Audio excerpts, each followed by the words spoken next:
Tujja wano ku nkaaga, ku nkaaga yaffe eno.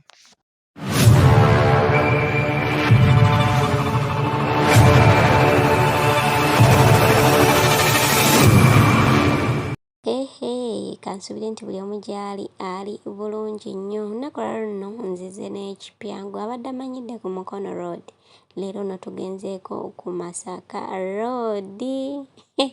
Bannange ate eno poloti yo nsuffu. Ngenda kuba nkulambuza mpola mpola era nga wenkubuulira ebigikwatako. Ngenda sooka nkuwe details then ate wabeewo mukulu ate atulambululira ebisingawo oboolyawo bye weetaaze okumanya nga bw'atulambuza mpola mpola. Poloti eno nno esangibwa Kasanje Bugogo. Kasanje Bugogo Abannakawuka Road mukwano gwange mu bitundu by'Empigi awo.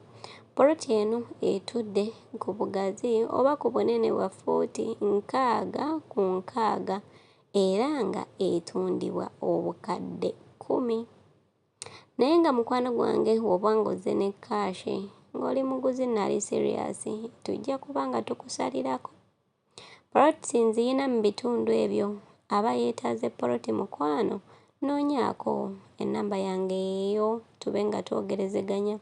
Tetukoma nno ku Mpigi wokka mukwano gwange, tuyina mu bitundu nga Namagoma, tuyina Maya, tuyina Nsanje, tuyina Kitemu. Mu bitundu awo ebiriraanyeewo ng'oba ng'oyagalawo poloti mukwano gwange, onoonyaako bunoonya ne tuba ng'ate twewangulira ettaka. Tewali kintu kirungi nnyo nga kusiga ssente yo mu ttaka. Gula obupoloti bweyo bubeere eyo. Otuuka ekiseera munnange ate akapoloti nga poloti ekuze nga ne ssente ze bakuwaamu oluusi oyinza ogamba akati si kyatunda, okitegeera. So mikwano gyange oba ng'owetaaze poloti, noonyaako poloti tuziyina mu bipimo bye baweetaaze era nga tutandikira ddala okuva ku bukadde 2. Tuyina ku Mukono Road, tuyina ate ne ku Masaka Road. Noonyaako bunoonya mu kabookisi awo tube ng'ate ekintu tukiggusa. Nja kudda nkunnyonnyole ku luguudo luno bw'atalutegedde bulungi.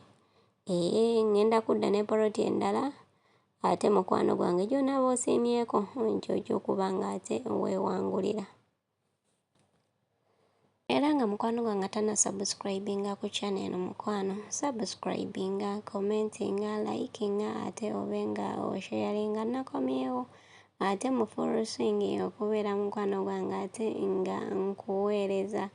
Nsigadde ndi ekifaawo naye nga vidiyo eno jjukira ekyeyongerayo mukwano. Kuba nkimanyi olina bye weetaaga okumanya. Omwami ono katulambuze ate nga watubuulira ebisingawo.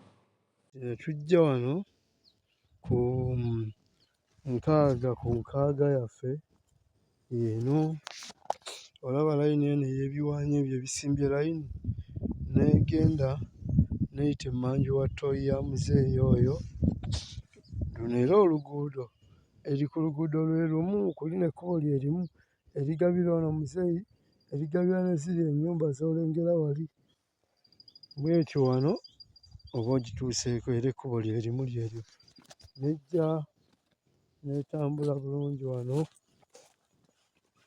ejja eyita emmanju w'akayumba kano ke twalaze mu vidiyo eyasoose, n'ejja bw'eti n'ekoona ku luwaanyi luno. Waggulu n'eyambuka bw'eti era ebiwaanyi obiraba biibyo bikulu bulungi, bikulu bulungi bw'etyo. N'ejja n'eyita ku biwaanyi bino, n'ejja bulungi n'ekoona ku kiwaanyi kino ekiriko sseŋŋenge. Eyo y'ensonda ey'ekyengulu. Kati wano n'ejja n'ekomawo era yeeyo wano wakati nga bw'ogiraba. Emmanju w'ennyumba eri wano n'ejja esembera eyagala okkoona ku ttooyi y'omukulu ono era ebiwaanyi byayo bye bino. emmanju wa Toyi. Bwetyo etambula wano eba eddayo wali we twatandikidde. Ono y'abeera neighbour wo, ono azimbye wano ye neighbour waayo ey'enkaaga ku nkaaga. Ebiwaanyi byayo biibyo obiraba, neighbour yasimbye n'ebijanjaalo. N'ekomawo n'ekoma wano we twavudde ku kkubo.